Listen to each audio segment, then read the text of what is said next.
qué bien habló Lelo de Jesús. Pero me tocó mucho el corazón porque dije, bueno, ahora no tenemos casi tiempo de alabar, pero sus solas palabras fueron una alabanza. Y además lo hizo emocionado. Y dejó una pregunta en el aire que acerca de cómo decías acerca de Dios, que quién eres tú, queremos saber quién eres tú.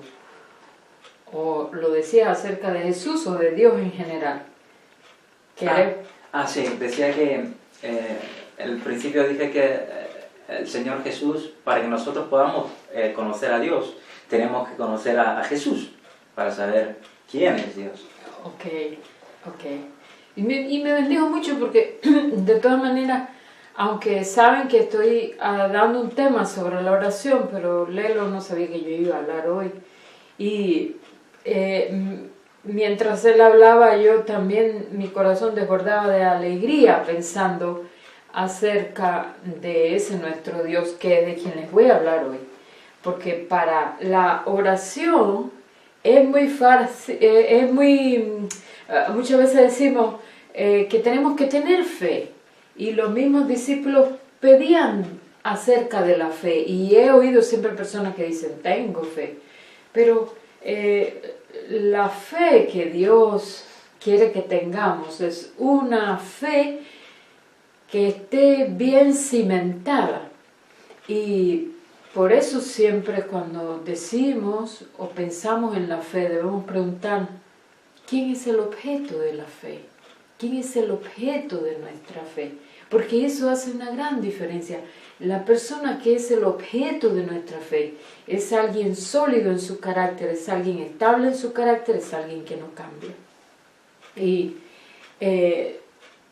yo he estado dando temas, diferentes principios acerca de la oración, y yo quisiera hoy exponer algunos principios que están expuestos precisamente dentro de una oración que Jesús nos dejó a nosotros, que es la oración del Padre Nuestro, y que es muy usada, es usada por los católicos, es usada por los espiritistas, es usada por los incrédulos, y a veces se toma hasta como un talismán, como que con eso yo voy a obligar a Dios a que responda a mi oración. Yo misma recuerdo de niña que le comentaba a mi abuela acerca de que me daba miedo la oscuridad. Y mi abuela me decía, cuando tengas miedo, lo que tienes que hacer es orar el Padre Nuestro. Y ella me enseñó eso. Pero nada más. Yo no sabía ni quién era el Padre, ni por qué esa oración, pero de niña yo lo creí. En muchas ocasiones yo usé ese tipo de oración. Y quisiera un poco hablarles acerca de esto.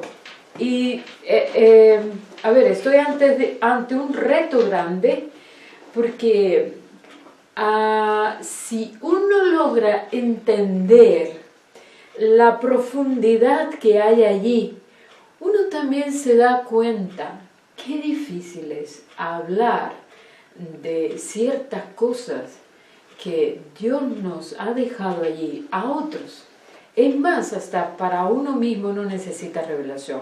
Y creo que lo que se habló desde el principio y las oraciones que se hicieron aquí han sido enteramente guiadas por Dios, porque necesitamos espíritu de revelación en el conocimiento de Él. De hecho, antes de venir acá, una de mis principales preocupaciones fue, Señor, y siempre esa, incluso tengo hasta una de las prédicas antiguas que di, una de las primeras que di aquí, Señor, queremos ver a Jesús, que le podamos ver a Él. Y a veces eso no es muy fácil, porque en palabras humanas yo puedo prepararme bien, yo puedo exponer y hablar incluso como debo, pero sin embargo nos hace falta revelación. Y yo quisiera, y es mi petición delante de ti, Padre, brevemente, que mientras trato de exponer este tema, que yo misma reciba nueva revelación en cuanto a lo que está escrito aquí en tu palabra respecto al Padre Nuestro. Bendigo a todos mis hermanos y te damos gracias por cada uno de ellos y por las necesidades que hay en sus corazones, sus peticiones bien ocultas que tú conoces y que vienen de ti, Señor, para que tú obres en sus vidas conforme a lo que te has propuesto. En el nombre de Jesús oramos. Y como es un tiempo para compartir acerca de temas de oración y aprender algo, principios acerca de la oración, pues fue así que pensé en unos ciertos discípulos que también le preguntaron a Jesús, enséñanos a orar. Y como resultado de esa pregunta, Él les dio esta enseñanza acerca del Padre Nuestro.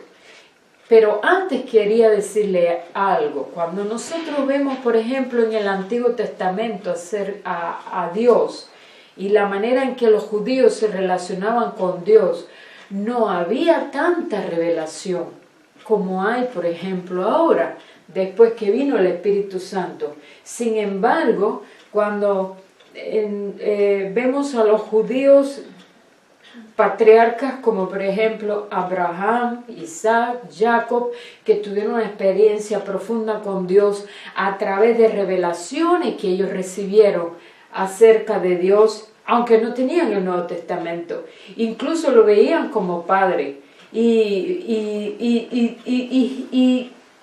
A ver, el reto que tengo un poquito hoy, porque tengo mucha idea dándome vuelta, es poder unir la persona del Antiguo y del Nuevo Testamento sin que haya en nuestra mente ningún tipo de dicotomía y que lo veamos como dos gentes diferentes. Porque es cierto que muchos amamos a Jesús, pero no podemos ver al Padre. Algunos tenemos miedo del Padre, porque lo vemos como alguien más cruel, hasta cruel. Muchos no se atreven a decir eso, pero tienen ese sentido, sobre todo porque han estado marcados por la influencia de un padre no tan amoroso en la vida.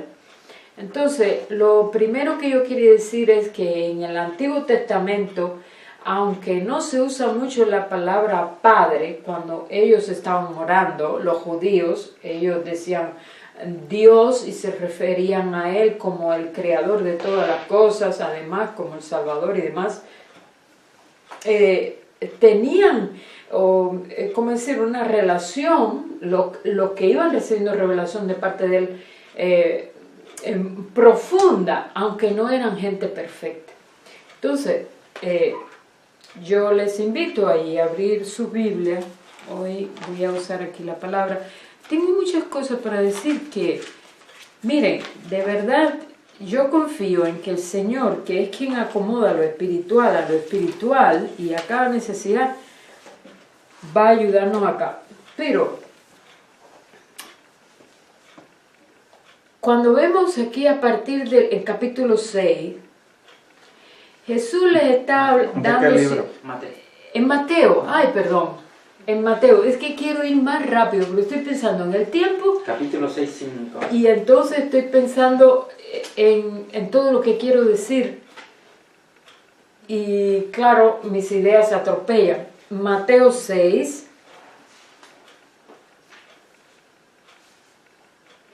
Él le está dando ciertas instrucciones, ¿no? Por ejemplo, acerca de la limosna. Cuando van a dar limosna, no hagan tocar trompeta.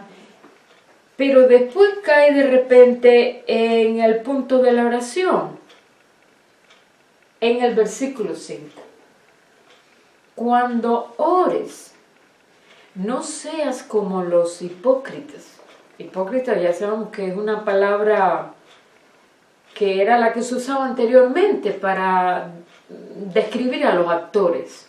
O sea, un actor era un hipócrita.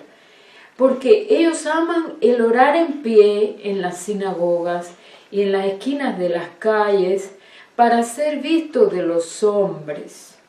De cierto os digo que ya tengo su recompensa. Antes de entrar en la enseñanza del Padre Nuestro, quería entrar un poquito en el ambiente, lo que estaba ocurriendo allí. Él les está diciendo qué actitud tienen que tener cuando van a orar. Que no oren en público, tal vez por eso muchos no oran en público y tienen miedo de que, a lo mejor me van a catalogar de hipócrita. No, él no está anulando las oraciones corporativas, sino lo que está hablando es de la intención del corazón. Porque hablamos, como uno de los principios, el primero que empecé a dar fue que la oración empieza con una intención en el corazón, con un deseo ferviente en el corazón. Ocurre allí en el corazón, Dios mira la intención del corazón. Por eso a veces todavía no hemos articulado palabra. O sea, la oración es más que articular palabras. Y ya dice el salmista que ya sin articular palabras, ya Dios sabe lo que vamos a decir. Y no solo eso, dice el Salmo 10, que era así a modo de recuento, que el deseo de los humildes oíste. O sea, que Dios a veces, hasta sin llegar nosotros a pronunciar palabras, ya solamente ve el deseo que hay dentro. Entonces, Él les está diciendo, no que es pecado orar en público, sino lo que Él les está diciendo es que la intención del corazón de ellos no sean ser vistos por los hombres. Que la intención del corazón de ellos no sean, oh, qué bonita esa oración, sino que cuando oren, lo hagan de una manera de corazón para Dios. Por eso, el primer consejo que les da es ese. Mas tú, cuando ores, versículo 6, entra en tu aposento, o sea, en privado. ¿Por qué en tu aposento? Por si ahora oramos en una oración corporativa, Dios no responde, no. Sino porque si vas a tener ese problema, que lo que quieres es ser visto por los hombres, mejor es que te metas en un escondite. ¿Por qué? Porque ahí no vas a estar actuando para nadie. Y allí en lo secreto, mira lo que él dice, y cerrada la puerta, o sea, cuando nadie te ve. Oh, qué interesante. Este principio de estar en lo secreto de Dios es muy importante, ya sea que oremos en público o no. Lo importante que me debe preocupar es estar en lo secreto de Dios. Una planta normalmente se pone la semillita allí debajo de la tierra, en lo secreto, y no se ve, pero pasado un tiempo se va a ver el fruto. Y eso lo que Jesús lo que está diciendo es, si no entras en lo secreto de Dios, Dios no te va a poder recompensar en público. Pero si entras en su secreto, Dios va a hacer que después en público también dé fruto. Y dice, cerrada la puerta, ora a tu Padre que está en secreto, y tu Padre que ve en lo secreto te recompensará en público. Pero aquí una cosa importante es que le dice, ¿a quién hay que orar?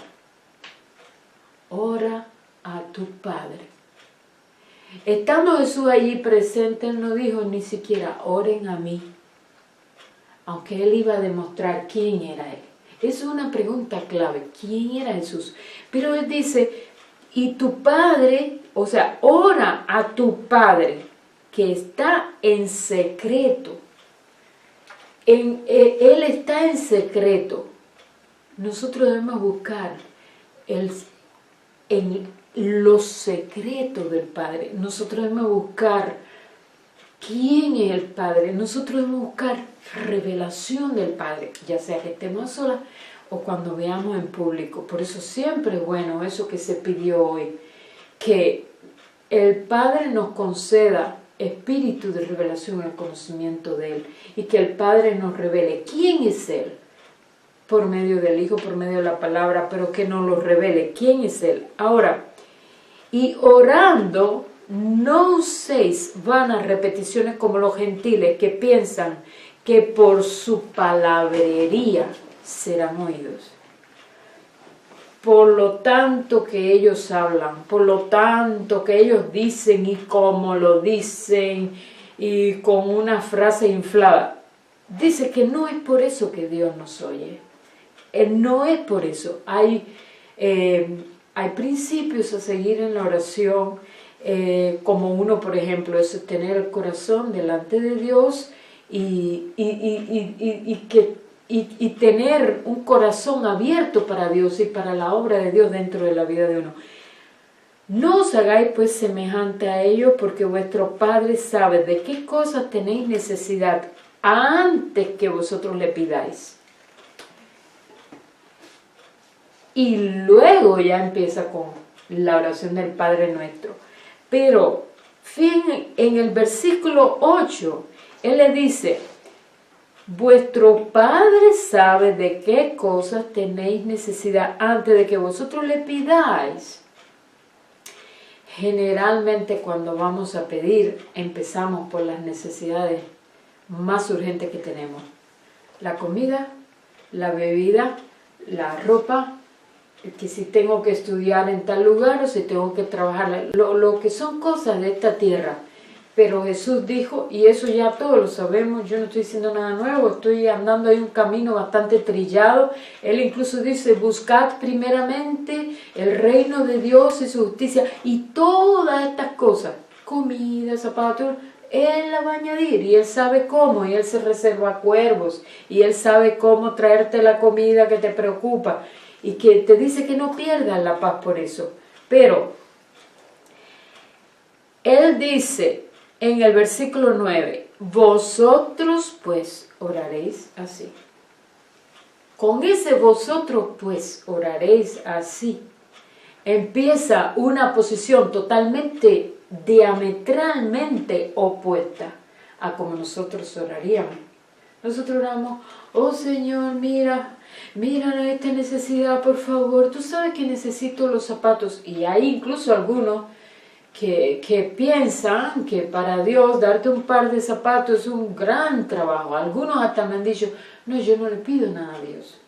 Pero no por ese principio bíblico de que Dios sabe de qué necesidad tenemos, sino de que es mucho que uno está obviando siempre a Dios. Pero Él dice que le podemos pedir de todo, pero Jesús lo que hace es esto: cambiarles a ellos el enfoque a la hora de orar. En lugar de poner la mira en las cosas materiales, o vamos a decir, no porque sean material, sino en lo que es temporal. Él les cambia la mira y le lleva la mira a lo que es eterno, y sobre todo a la persona misma de Dios.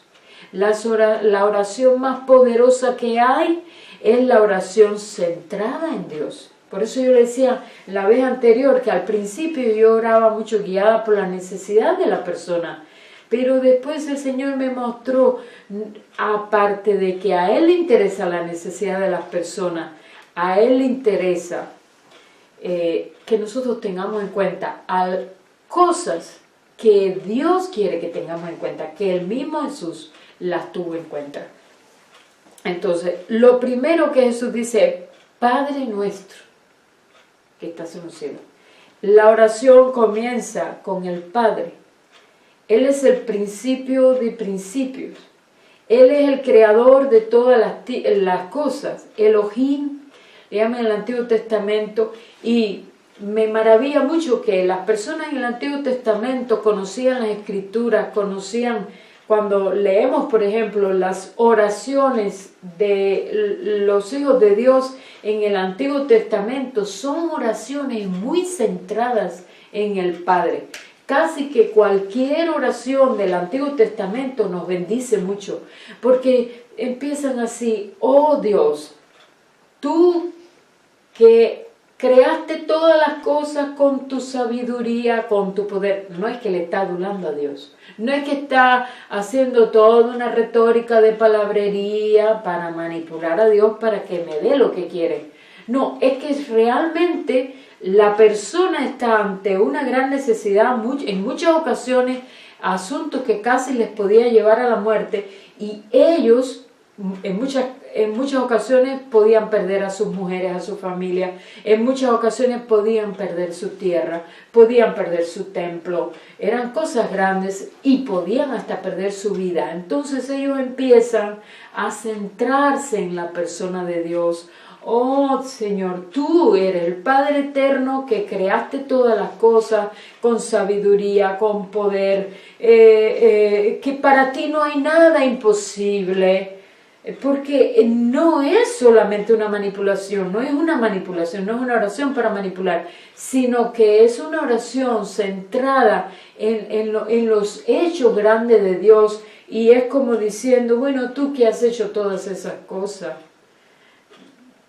¿no me vas a poder ayudar ahora?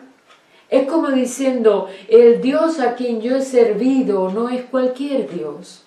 El Dios a quien yo he servido y delante del cual he estado día y noche no es cualquier Dios. Eran oraciones muy centradas en Dios, muy centradas en los asuntos de Dios. Y es un poco lamentable. Y lo que decía Lelo, que lo dijo de una manera que me gustó mucho, que lo dijo de una manera que dan a veces que de verdad nos da ganas de llorar, porque además es la verdad, que muchas veces la iglesia no sabe quién es Jesús, aunque habla de Jesús, aún la misma iglesia, no digamos ya el mundo, porque cuando decimos el mundo, para muchos Jesús ha sido un gran revolucionario, para otros Jesús ha sido un hippie, para otros Jesús es un aventurero, sí, un hippie, y tiene una imagen distorsionada, y muchos de nosotros hemos tenido una imagen distorsionada acerca de Jesús, y no creemos, aunque decimos que creemos muchas veces, lo que Él nos dejó en sus palabras y lo que Él nos dijo, porque si de verdad lo creyéramos, nosotros de verdad lo estaríamos viviendo. En estos días estuve en una reunión donde una persona se levantó y empezó a orar, y en la oración, es una mujer que oró con mucho fervor y oraba con lágrimas, pero ella decía en su oración, oh Dios, perdónanos, Señor, porque tú sabes y nos conoces y sabes que somos sucios. Y después ella decía también más adelante en la oración, Señor, no somos perfectos, tú te pedimos que tú nos ayudes porque somos sucios. Y lloraba mucho, y enseguida comprendí que ella se sentía muy culpable, que ella no se estaba mirando según la mira a Dios, que ella no se estaba mirando según la obra de la cruz. Entonces, y están allí las promesas. Hay otros que también toman a Jesús a la ligera. Pero aquí, aunque él no habla aparentemente de sí mismo, pero él empieza la oración diciendo, Padre nuestro, vosotros pues oraréis así. Y todo empieza con la persona del Padre. Jesús vino para dar a conocer al Padre, Jesús vino para darnos a conocer su amor, su persona. Jesús vino para que nosotros, creyéndole a Él, le creyéramos al Padre y tuviéramos con Él un lugar en el corazón del Padre de una manera real. Él dice, Padre nuestro que estás en los cielos. Miren, una persona que escribió un libro, profesor de seminario, yo leí lo que él escribió una vez en un libro, y él decía, el Padre, Padre nuestro, Él es el Padre de Jesús, pero no nuestro Padre.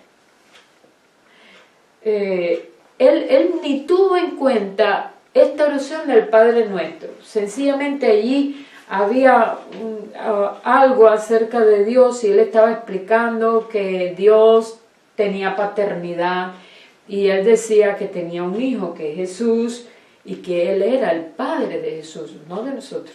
Yo me quedé muy asombrada. Sin embargo, Jesús vino a darnos a conocer que Él es el Padre nuestro.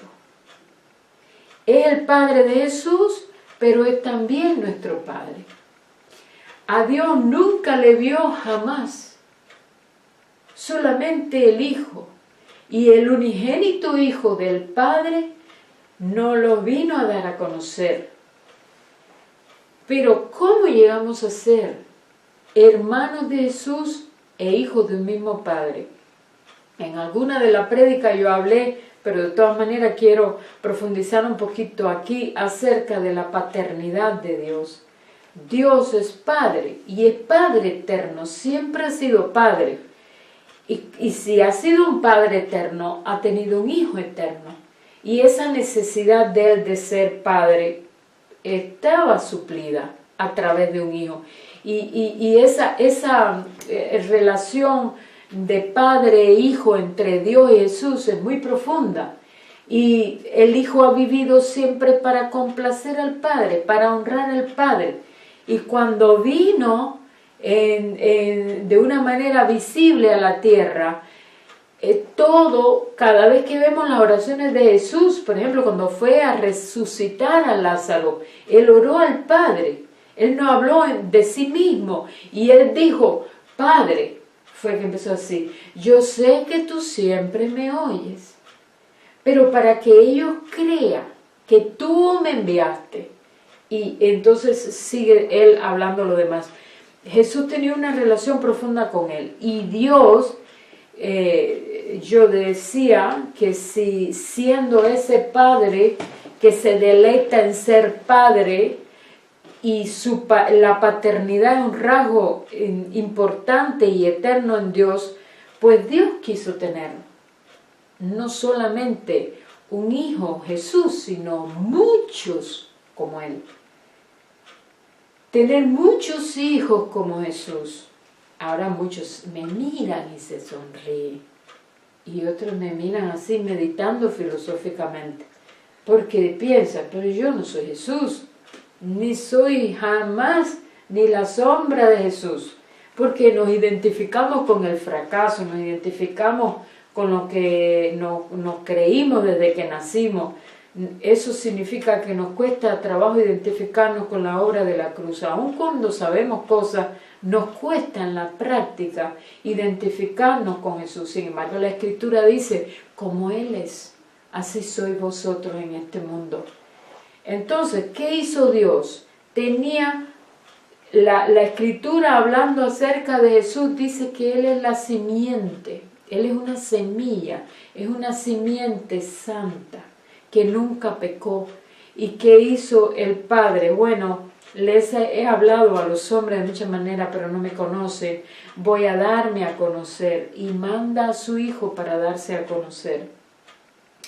¿Cómo hizo? Cuando leemos la parábola y también las palabras que Dios habla, que Jesús habla acerca del amor de Dios, hablando de su propia muerte, allí en el libro de Juan dice que si el grano de trigo no cae a tierra y muere, no lleva fruto, pero si muere, lleva mucho fruto. Entonces el plan de Dios era tener muchos hijos como Jesús, que también dije en una de las prédicas, todo eso está en lo que yo hablé acerca de la paternidad del Padre, que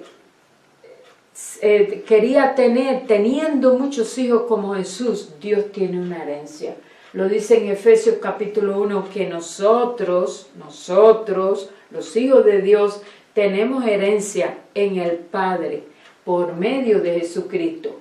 Pero el Padre tiene una herencia en nosotros, así que no somos de poco valor para Él. Si no, no hubiera dado ni la vida de su Hijo. Tú costaste la vida de su Hijo, tú costaste y yo costamos la sangre de Jesús, la vida de Jesús, y era algo de gran valor para el Padre, lo sientan o no, lo sintamos o no, es algo que debemos decidir creer por fe hasta que Dios un día nos lo permita sentirlo. Entonces, ¿qué hizo Dios? Dice que nosotros somos herencia de Dios. Nosotros somos herencia de Dios, como también por medio de Jesús. Nosotros tenemos herencia en Dios por medio de Jesús. O sea, somos herederos de Dios. Cosas del Padre son nuestras ahora. La santidad de Dios es ahora nuestra. La luz, por eso que Jesús dice, vosotros sois la luz del mundo, porque la luz de Dios, porque Dios es luz, es ahora parte, herencia de nosotros, en Cristo Jesús. En sí mismo no podemos nada, en sí mismo no podemos amar a nadie, en sí mismo no podemos nada. Entonces, pero en Jesús, nosotros tenemos una herencia en el Padre, por medio de Jesús. Porque el Padre nos puso en Jesús. Todo lo que es del Padre es nuestro. Y Dios dice, ay no, qué lejos estoy yo de Dios. Pero ¿qué es lo que dice? ¿Qué es lo que enseña la parábola del hijo pródigo? Precisamente eso. El hijo mayor le está reclamando por aquel que se fue de casa y que el padre hizo una fiesta para él y le dijo, Padre, este hijo tuyo estaba perdido, se fue, despilfarró todo y ahora regresa y tú le haces una fiesta. Y él dice, y a mí, que yo estuve aquí trabajando para ti. Él no estaba deleitándose en lo que era del Padre. Él no estaba deleitándose en su Padre. Él lo que estaba era trabajando duro para ganar la aceptación del Padre. Y dice, y yo que me he esforzado, ni siquiera han matado un cabrito para mí. ¿Y qué le respondió? Él le dice, le habla y le dice, hijo, todas mis cosas son tuyas. Esa parábola no se escribió ahí por gusto, eso se escribió para nosotros. Nosotros tenemos todo lo que es del Padre, nos pertenece por medio de Jesús, pero a veces no lo disfrutamos porque no nos vemos como herederos de Dios por medio de Jesús. Pero la verdad es que también Dios tiene un tesoro, tiene una herencia en nosotros. Nosotros somos de valor para Dios por medio de Jesús. Lo dice Efesios capítulo 1, que nosotros somos herencia del Padre. Y esa herencia que se había perdido, Dios la quiso rescatar. Y Dios, al crear al hombre primero, la herencia se perdió después, pero al crear al hombre, Dios quiso tener más hijos como Jesús, no solo a Jesús, porque Él se deleita siendo Padre. A Él no le es ninguna molestia. Y allí fue cuando creó a Adán. Y Adán se dejó quitar la posición de autoridad que tenía como hijo de Dios. La Biblia le llama a Adán hijo de Dios. Cuando vemos la genealogía de Jesucristo, va diciendo quién salió de quién y al final dice Adán, hijo de Dios. Entonces esa perspectiva se perdió. Cuando el hombre pecó, no se vio más como el Hijo de Dios, ni buscó a Dios, y le dio la espalda a Dios. Y Dios se reservó un pueblo para darse a conocer. Pero ese pueblo no lo pudo hacer con perfección. Entonces Dios decidió enviar a su propio Hijo. Pero el caso es que antes de crear a Adán, Dios decidió ese único grano que tenía, que era Jesús, destinarlo para tener una cosecha de granos grandes, similares. Incluso ya Dios sabía que el hombre iba a pecar y todo, pero desde antemano nos escogió y desde antemano Él preparó ese grano. Y Jesús hablaba de ese grano que tenía que morir. Porque si el grano no muere, siempre que sembramos un grano, si ese grano no muere, no va a salir de ahí ninguna planta. Para que salga la planta, tiene que romperse el cascarón y salir entonces. ¿Qué hizo Dios? Que al sembrar aquí, al sepultar aquí a Jesús, obtuvo una gran cosecha de granos. Casi nunca yo he podido explicar a profundidad la obra de la cruz. Porque, lógicamente, a veces cuando he predicado incluso sobre esto del Padre, eso tendría para cada aspecto irlo viendo despacito, despacito. Por ejemplo, ¿cómo es que Jesús llevó nuestros pecados y nuestras transgresiones si Él nunca pecó? ¿Cómo fue que Él llevó nuestras enfermedades si Él nunca se enfermó? Pero sin embargo les puedo demostrar por la Escritura cómo fue, pero casi nunca puedo hacer eso. Porque eso es tan profundo que la obra de la cruz amerita horas y horas y horas de enseñanza. Y eso fue lo que Pablo quiso decir cuando dijo, si no predicara la obra de la cruz, ¿por qué aún a Cristo y a este crucificado? O sea, la obra de la cruz. Si no predico a Cristo y a este crucificado, ¿por qué aún? Le dijo a los Gálatas. Los Gálatas insistían, se habían contaminado y ahora estaban tratando de enseñar, las obras. Ay, no, Cristo sí, pero hay que enseñar además obras y la circuncisión. Y sin embargo, él está diciendo, Pablo, que si él no enseñara la obra de la cruz, ¿por qué hasta esta hora, dice Pablo, sufro persecución? Mira, cuando intentas predicar, pero primero tienes que uno recibir revelación acerca de la obra de la cruz y después entonces predicarla. Primero lo debe entender uno mismo y cuando uno la va a predicar, ¿sabe qué va a ocurrir? Persecución. Pero la persecución no es que van a venir los de afuera, porque no es así. La mayor persecución ocurre dentro de la misma iglesia. Y la mayor persecución, porque así estuvo Pablo, la mayor persecución ocurre dentro de los medios religiosos. La mayor persecución que se antepone incluso usando las tradiciones. Las tradiciones ahogan la obra de la cruz. Muchas tradiciones son opuestas radicalmente a la obra de la cruz. Entonces, ¿qué hizo Dios?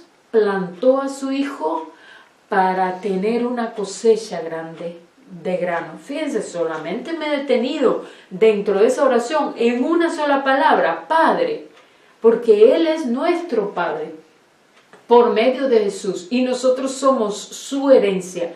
Él vino a buscar lo que se había perdido y yo quisiera que eso no se nos olvidara nunca, porque cuando nosotros entendemos eso, nuestra oración, nuestro enfoque, el sentido incluso de la vida cambia mucho, porque ¿cómo decir? A ver, nos desilusionamos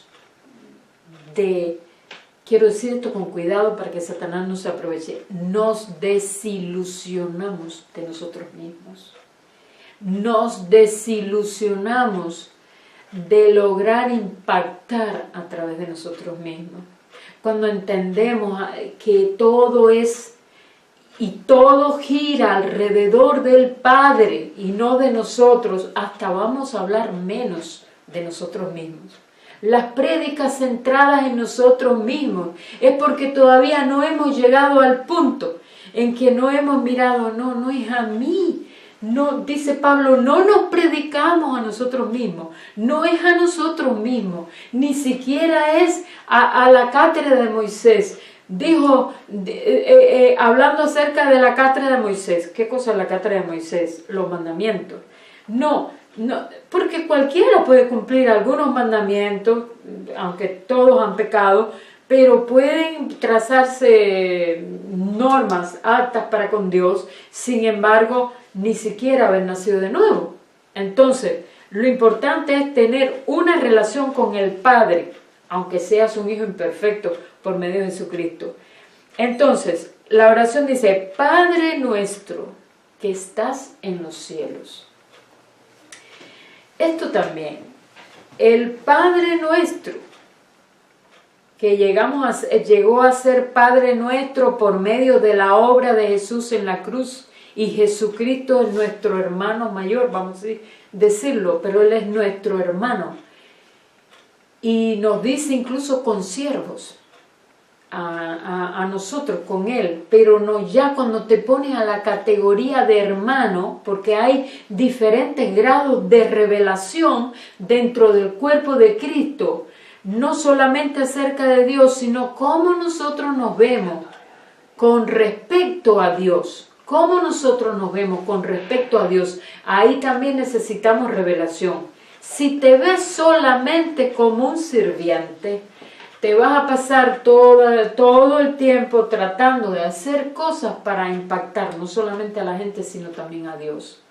Pero si nos vemos como hijos, ya eso es diferente.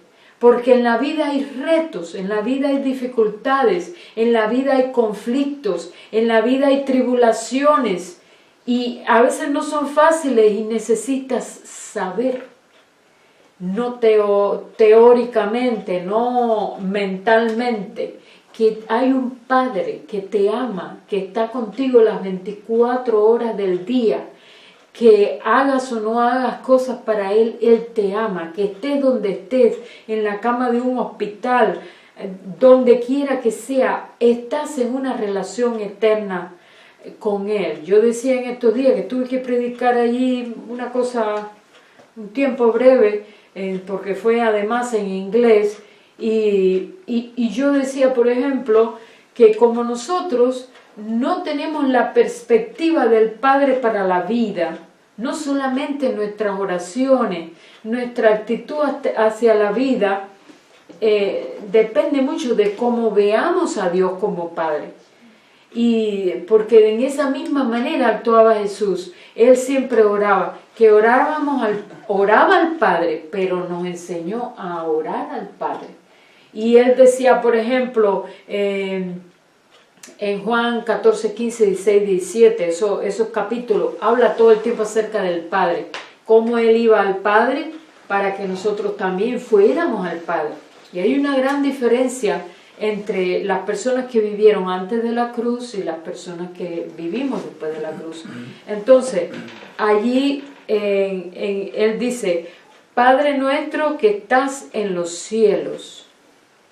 Cuando decimos en los cielos, siempre pensamos que Dios está un poco lejos allí, en las nubes, en algún lugar. Siempre miramos para arriba, oh Padre nuestro que estás en los cielos. Pero aquí cielos o lugares celestiales es de lo que habla Efesios capítulo 2. Los lugares celestiales es una dimensión espiritual que no vemos, no es ese cielo físico que hay allí. Hay muchos cielos y el Padre está en todos ellos, porque Él llena todo con su presencia. Por eso podemos orar en todo lugar. Podemos orar estando en el baño. Alguna gente dice, no, en el baño no. En todo lugar, porque no hay lugar en que nosotros no nos podamos esconder de su presencia. Padre nuestro que estás en los cielos, dice Pablo en Efesios capítulo 2, que juntamente con Cristo nos hemos sentado en los lugares celestiales. Entonces, Él enseña, porque cuando Él dice, estás en los cielos, pero no dice, estamos en los cielos. ¿No es verdad? ¿Por qué? Porque eso fue antes de la cruz. Pero a Pablo, que se le dio revelación, dice en Efesios capítulo 2 que nos hizo sentar juntamente con Él en los lugares celestiales, si no, no tuviéramos autoridad. Porque tenemos la misma posición, aunque no lo veamos con los ojos físicos, porque con los ojos físicos yo me veo aquí ahora, pero sin embargo militamos en una esfera no física, sino espiritual, que es en los lugares celestiales, juntamente con Cristo Jesús. Entonces, dice, Padre nuestro que estás en los cielos. ¿Y quién es ese Padre? ¿Quién es ese Padre? Pues si miramos, por ejemplo, Isaías 9:6. ¿Qué dice Isaías 9:6? Yo lo que quisiera decirles hoy es que el Padre nuestro es una oración a eso, al Padre. No me quiero adelantar. Quiero que primero la misma Escritura les diga, y que no sea yo. ¿Qué dice Isaías 9:6? Si alguien lo tiene, lo lee, si no yo lo leo. Porque un niño nos es nacido, hijo nos es dado, y el principado sobre su hombro, y se llamará su nombre admirable, consejero, Dios fuerte, Padre eterno, príncipe de paz. Es una profecía hablando acerca de Jesús, que dice, ok, ¿qué tiempo? Sintetizamos ya 5 minutitos. Ok, que dice, porque un niño nos es nacido, hijo nos es dado, y el principado sobre su hombro, y se llamará su nombre admirable, consejero, Dios fuerte. Y dice también, Padre eterno, príncipe de paz. Es una profecía hablando acerca de Jesús, el mismo Padre. Jesús es el Padre de alguna manera presentándose delante, sin dejar de ser hijo. Eso es profundo, eso yo no lo voy a demostrar aquí en 3 palabras. Pero el Padre mismo vino a darse a conocer. ¿De qué libro? Que si estudiamos a fondo, porque yo pienso que los que están aquí estudian en casa, en la carta a los Hebreos dice eso, que Dios, habiendo hablado muchas veces de muchas maneras, capítulo 1 de Hebreos, dice que envió a su Hijo, vino personalmente para que viéndolo a Él, le vean a Él. Y allí, que fíjense, solamente hemos mirado un solo versículo del Padre, de la oración del Padre Nuestro. Eso dice, Padre nuestro que estás en los cielos, santificado sea tu nombre. O sea, tu nombre sea santificado, declarado santo, apartado, sin mancha. Y se nos dice en Isaías 9:6 que ese Padre eterno iba a nacer, iba a venir en un pesebre. Cuando habla acerca de eso, ese es Jesús. Y después dice, santificado sea tu nombre. Y la primera carta a Timoteo habla acerca de que fue santificado. Pero eso lo dejo para la próxima ocasión. Amén. Y podemos orar para que en el próximo encuentro podamos ver a fondo esa oración. Y yo sabía de entrada que nos íbamos a demorar, porque hay mucho para decir ahí. Y yo, queriendo abarcar más, he dejado de decir muchas cosas. Entonces, bueno, gracias por este tiempo y damos ahora la oportunidad para poder orar. Gracias, Señor. Y tiene todo el 2018 para predicar, así que no se Sí. preocupe, Gracias. tenemos viernes. Gracias, sí, y además han sido flexibles conmigo. Sí, me han ya dado tenemos un libertad. chofer también. Que Gracias, Señor. Amén. Estoy Si nos damos las manos, ¿no? Ya Dale, para. sí.